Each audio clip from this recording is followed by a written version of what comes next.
In the middle of World War II, long before the word nuclear meant anything to ordinary Americans, construction crews were pouring concrete, pulling cable, laying pipe, and welding steel for a project so secret that most of them had no idea what they were doing or why. They were plumbers, electricians, carpenters, machinists, bus drivers, cafeteria workers, and housewives, recruited from all over the country with promises of good pay and steady work, then shipped off to places that often didn't even exist on civilian maps. They wore hard hats instead of lab coats. They clocked in and out like any factory worker. They complained about cafeteria food, rent, and muddy streets. And yet, without knowing it, they were quietly building the industrial backbone of the Manhattan Project. Only a tiny handful of senior scientists and military officers knew the full truth, that these ordinary Americans were assembling the infrastructure for a weapon unlike anything in history, a bomb that would make the rest of the world, including the Soviet Union, confront the sheer scale of American scientific and industrial power. The workers themselves would not learn the real purpose until a single headline in August 1945 blasted across radios and newspapers: Hiroshima. Only then did the pieces fall into place. To understand their story, you have to picture where they were. One of the main sites was Oak Ridge, Tennessee, carved out of the hills near Knoxville.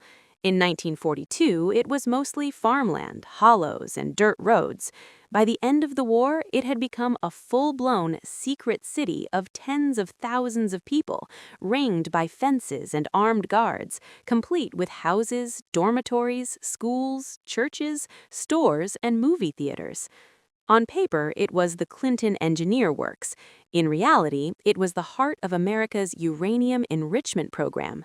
Huge plants with code names like Y12, K25, and S50 whirred day and night, running strange machines that most of the operators were told never to discuss. Another key site was Hanford in Washington state, where a once quiet stretch of the Columbia River became home to big graphite-moderated reactors and chemical separation plants designed to produce plutonium. Nearby towns like Richland exploded in size almost overnight, filled with new houses called alphabet houses, prefab neighborhoods that looked like any American suburb, except for the guard posts and the sense that everything, somehow, was classified. Add to that the temporary construction camps, machine shops, and electrical crews at places like Los Alamos and smaller support facilities, and you get a picture of a hidden industrial America, concrete and steel poured into the war effort with a speed and scale unmatched anywhere else on Earth. If German or Soviet intelligence officers had been able to see the full map of these sites in 1944, they would have been stunned. The United States was not just building a weapon, it was building entire cities and factory complexes dedicated to an idea most of the world hadn't even caught up to in theory. From day one, secrecy and compartmentalization were the core of how these workers lived and worked. Manhattan Project managers decided early that the fewer people who understood the goal, the safer the project would be. At Oak Ridge, new arrivals came through guarded gates, signed secrecy oaths, and were told that loose talk could cost lives and jobs. Signs everywhere carried slogans like, "What you see here, what you do here, what you hear here, when you leave here, let it stay here." Workers were instructed to describe their employer simply as an engineering project or war work, and to avoid giving details even to relatives. Most people only knew their narrow slice of the job. A young woman might monitor gauges in a K25 control room, adjusting dials when needles drifted, without ever being told what gas was moving through those pipes. A plumber might be assigned to install complex piping for process water in a massive building, with no explanation beyond "don't ask questions." Electricians pulled miles of cable and wired strange arrays of equipment with three-letter code names, told that it was all for the war. Supervisors enforced the rules. Letters home were censored. Gossip about the plant's purpose could bring someone in for questioning or even cost them their clearance and job. One popular saying among managers was that not more than 1% of the workforce had any real idea what the end product would be. Hanford was similar. Residents of Richland knew they were part of an important, secret project. They saw the reactors out in the desert. They knew something serious was happening, but official policy was need to know. Workers in chemical separation plants handled highly radioactive material, seeing elaborate shielding and safety procedures, but even many of them did not know the word plutonium until after the war. At the time, Soviet planners simply did not have anything like this mass industrialized secrecy around a single scientific project. They had spy networks, yes, and those spies would steal critical information from the Manhattan Project. But the idea of moving entire cities behind fences and turning thousands of ordinary workers into compartmentalized cogs in a nuclear machine was something only the United States pulled off at this scale in 1945. For the people on the ground, life inside a secret city was a strange mix of completely normal and deeply unusual. In Oak Ridge, you could go to a movie, attend church, send your kids to school, and then go to a shift at a plant whose purpose you weren't allowed to discuss. Buses ran on tight schedules, bringing thousands of workers to and from huge industrial buildings where they might spend 8 hours staring at gauges, valves, and switches. A typical day for a young woman working a Calitron panel at Y12 might involve adjusting dials according to training, keeping needles in a target zone, and calling a supervisor if something drifted. She would know that doing it right mattered for the war, but not why uranium isotopes needed to be separated or what happened next. For construction trades, plumbers, pipe fitters, welders, carpenters, and electricians, the work could be grueling. They put up huge steel frames, poured foundations, ran high-pressure lines, and installed miles of conduit for power and control systems, often on deadlines so tight that whole crews worked double shifts. They saw unusual safety protocols, high security, and restrictions on where they could go in their own job site. Some guessed that the plants were making explosives or poison gas.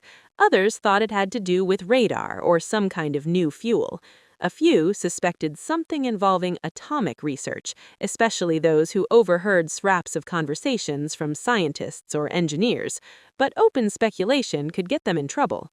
At Hanford, families lived in neat government housing, went to bowling and grocery shopping and to school plays, while reactors out in the desert produced plutonium that would be used in the Trinity test and the Nagasaki bomb. Many workers understood only that they were working with dangerous materials because of the protective gear and medical monitoring. The word plutonium was rarely spoken in public. The project was simply Hanford Engineer Works. From the outside, it looked like an incredible expression of American organization. Entire communities built from scratch, running like clockwork, all in the service of an invisible mission. From the inside, for most workers, it was just my job, with a dose of mystery and patriotic pressure layered on top. When Germany surrendered in May 1945, there was celebration in the secret cities, but also a question nobody could answer. If the war in Europe was over, why was their work still speeding up? Japan was still fighting, and people were told vaguely that their project was meant to help end the war in the Pacific. Yet even then, almost none of the ordinary workers at Oak Ridge or Hanford knew there was a single, specific weapon being prepared. Then, on August 6, 1945, President Harry Truman went on the radio. His announcement was blunt and world-shaking. He told Americans that an atomic bomb had been dropped on Hiroshima. He explained that this weapon released the basic power of the universe, that it was the result of a secret project combining the efforts of scientists in laboratories and the vast plants at Oak Ridge, Tennessee, and Hanford, Washington. For the first time, the names Oak Ridge and Hanford Engineer Works were spoken publicly in connection with a single, terrifying phrase, atomic bomb. In Oak Ridge, local newspapers rushed out editions with banner headlines like "It's Atomic Bombs" and "Oak Ridge Attacks Japan." Workers who had stared at gauges and pipes and mysterious machines suddenly realized they had been enriching uranium for the very bomb dropped on Hiroshima. People who joked about making electricity or washing powder now found out they'd helped unlock nuclear energy for war.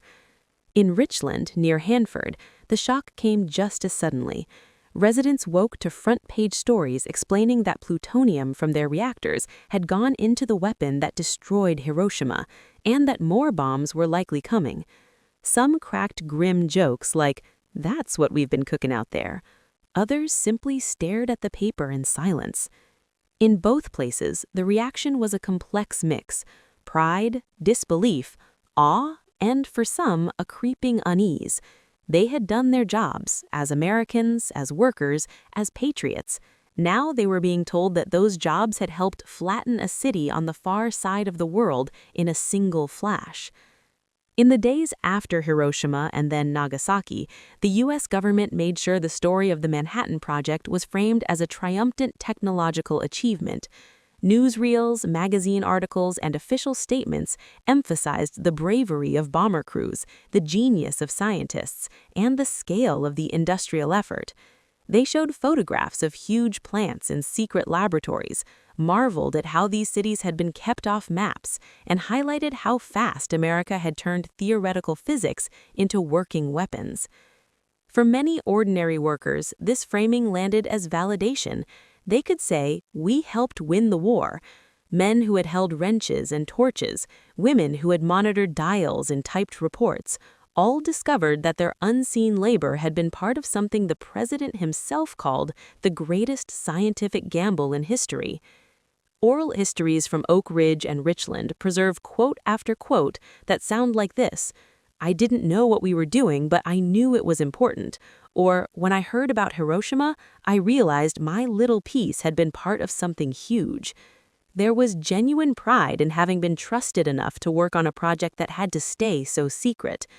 At the same time, the images and descriptions coming out of Japan, flattened cities, burned survivors, strange lingering injuries, were unsettling. Some workers reported feeling shock and even horror when they understood the level of destruction.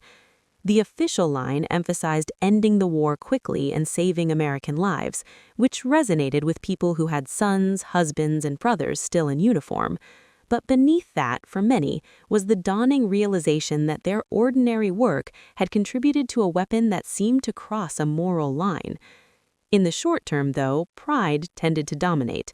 The war was over, servicemen were coming home, and the story being told to the American public and to the world was that the United States had unveiled a new age through the cooperation of genius scientists and hard-working, loyal citizens in places like Oak Ridge and Hanford. It took years, even decades, for the other side of the story to come fully into focus for those workers. As the Cold War set in, the same plants that had fueled the bombs of 1945 continued producing fissile material for new weapons: more reactors, more separation plants, more waste dumps. Sometimes safety was sacrificed to speed and secrecy. At Hanford, radioactive waste went into tanks that would later leak into soil and groundwater. Some gases and liquids were vented or discharged into the environment in ways that were not fully disclosed to the public. Downwind communities and some workers later began to see higher rates of certain illnesses, sparking questions and eventually lawsuits. At Oak Ridge and other sites, workers and nearby residents later learned they had been exposed to chemicals and radiation in ways that nobody explained at the time. What had been sold as a patriotic duty began for some to feel like a sacrifice they hadn't consented to fully. Historians and journalists writing in later decades pointed out how secrecy and censorship after Hiroshima and Nagasaki didn't just hide Japanese suffering, they also delayed honest conversations about workplace safety and environmental damage in American communities tied to the bomb program. So when former workers looked back on their role, their feelings were often layered: pride in having helped end World War II, awe at having been part of such a sophisticated, technically advanced project, in hindsight, something that made the rest of the world, including the Soviets, realize how far ahead American industry and science were, but also, in some cases, anger and regret as they learned more about radiation, contamination, and the long-term costs borne by both Americans and Japanese. From a Cold War perspective, the story of these workers lands with an extra twist. When Soviet intelligence and scientists pieced together how the Manhattan Project had actually worked, they saw more than just clever physics. They saw secret cities like Oak Ridge and Richland, built in a few years from scratch. They saw entire industrial chains from uranium mining to isotope separation to reactor breeding to chemical separation, run on an unprecedented scale, involving tens of thousands of mostly uneducated workers locked into a culture of disciplined secrecy. They had stolen blueprints, design details, and scientific reports through espionage. What stunned them was the realization that America had built a system big enough, organized enough, and trusted enough to turn those designs into mass production almost overnight. The United States had created a model where a plumber tightening a valve in Tennessee and an electrician connecting a panel in Washington were, unknowingly, part of the same weapon system. No one else had integrated science, industry, and everyday labor in quite this way. From Moscow's point of view, it was a humbling lesson. To compete in the nuclear age, they could not rely only on brilliant physicists and stolen secrets. They would need to mobilize industry, manage huge projects, and cultivate their own versions of secret cities, places like Arzamas 16 and Chelyabinsk 40. They did. But they were, by definition, following the trail blazed by the Manhattan Project. For Americans today, especially when we look back from the vantage point of the Cold War, that's where the fascination kicks in. It is easy to focus only on the famous names, Oppenheimer, Fermi, Groves, but behind them was an army of workers whose stories sound ordinary on the surface. They ran tools, pushed wheelbarrows, read gauges, typed reports, served lunches. What makes their story extraordinary is what those tasks added up to. A moment in 1945 when the United States shocked not just its enemies, but the entire world with a technological leap so dramatic that it forced everyone else, including the Soviet Union, to rewrite the rules of power. When the people of Oak Ridge and Richland opened their newspapers and heard Truman's speech after Hiroshima, they learned in one instant that the war work they had done in secret had helped end a world war and begin an entirely new kind of era. Their reactions, pride, awe, and uneasy conscience, mirror the way many Americans still feel about the nuclear age itself. It is a story of ordinary hands building something extraordinary, of a country whose science and industry ran so far ahead that even its own workers didn't fully grasp what they were part of until it was unleashed. And of a moment when those workers, hearing the word atomic bomb for the first time and recognizing the names of their own towns in the president's voice, realized just how deeply American power now reached, from their shop floors and construction sites all the way to a blinding flash in a sky over Japan that the rest of the world, including the Soviet Union, would never forget.